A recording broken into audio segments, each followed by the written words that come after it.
I wanted to say, to commend President Trump for the celebration yesterday and to welcome President Trump and his ministers and his team for being here in Evian for the G7. I think yesterday was signed a very important agreement, a peace deal with Iran. And it's a very important one because first it will fix the nuclear issue. And it's a very important matter for peace for the whole world. And it will reopen Hormuz. It will provide peace in Lebanon. And so we are ready to take our fair share of the burden and be part of the commitment of the international community in order to support this deal. So Emmanuel has been a special friend of mine. We've had a fantastic relationship. We've worked on many deals together. I'm very happy to say very signed. The deal's all signed. And the strait is already partially opened. As you know, they're doing a little hunting for a couple of mines that they've already found.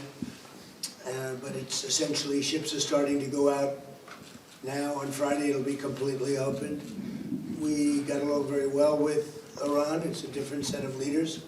As you know, the first set is gone, the second set is gone, and we found the third set to be very smart, strong, very smart, but we ended up making a deal.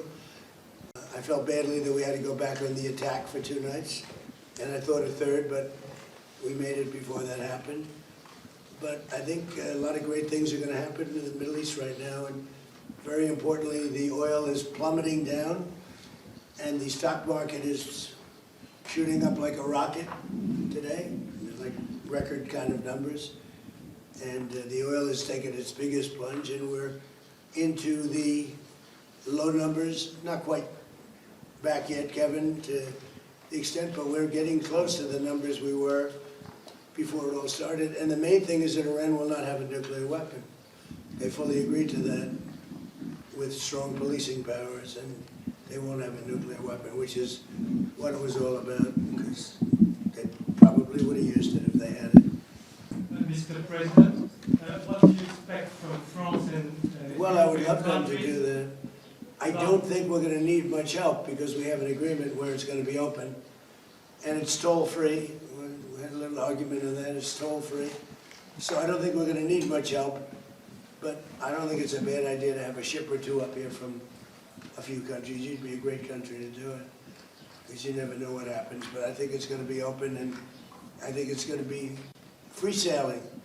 We do want to see if we can straighten out the Lebanon thing, because it just seems to just never end. And that's a mini version of what we were doing, and it should not be tough. It should not be tough. So Hezbollah, we have to have a little talk with them. I want to thank you for your help. You've always been a help, and it's an honor to be with you. We had a very good conversation yesterday with President Zelenskyy and President Putin, and I see maybe we can do something there. I really do. I think they're both open to it. So now that this is finished, we're going to be focusing on that, see if we can get that one done. 25,000 people a month are dying, mostly soldiers, and that shouldn't happen. But I had 2 very good conversations yesterday. We'll be talking about it.